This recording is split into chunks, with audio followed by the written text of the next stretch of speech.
พี่น้องผู้ขามาซื่นส้มหัวหน้าบอยซิริไส้ควงแขนดาลิงที่รักเอ็นอรดีไป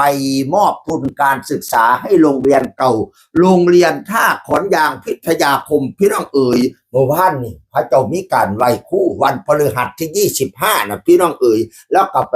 มอบทุนการศึกษาให้กับน้องๆจบออกมาแล้วก็บ่ลืมครูบาอาจารย์บ่ลืมสถานศึกษาบ่ลืมน้องๆมอบทุนการศึกษาให้แล้วก็เว้าให้กำลังใจเว้าเพิ่มแรงบันดาลใจให้กับน้องๆลูกหาว่าศิษย์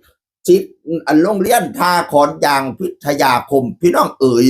บอยก็ให้กำลังใจน้องๆในฐานะรุ่นพี่เอ็นไก่กำลังใจน้องๆในฐานะพี่สะใภ้ในฐานะพี่นางสัตว์ตัวมือไหว้ครู่บ่ลืมบุญลืมคุณครู่บาอาจารย์เห็นห้อยพ่อให้ก้มดูเห็นห้อยครู่ให้ก้มกราบเห็นห้อยเพิ่นออกลงอาบน้ำให้ไฟขึ้นใส่หัว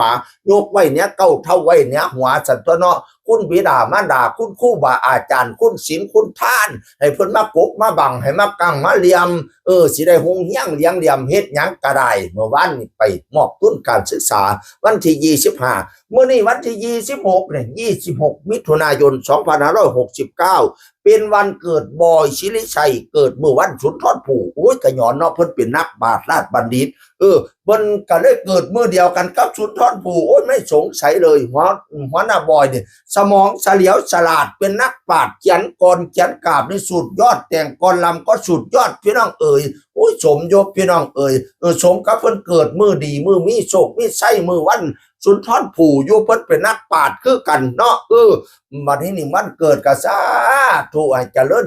เด้อเมื่อวานนี่ไปทำบุญกับเมียก็เจริญทั้งผัวทั้งเมียนั่นล่ะให้เจ้าคำเจ้าคุณเพิ่มพูนไพศาลบริวารพร้อมๆคนน้อมนับถือเงินคำอย่าได้ขาดมือขาดถุงขาดไทยให้ดูอยู่บ้านหลังไงผาศาสตร์เงินผาศาสตร์คำคอยขาแห่น้ำเป็นหมื่นเป็นแสนสายนิ่งสายแน่นหักกันฮอดเท่าตาบเท่าห้อยปีพันปีเป็นผัวหังย่ามีผัวหมันแม่ยืนทุกวันขึ้นจงอยู่สวัสดีด้วยข้าเทินสา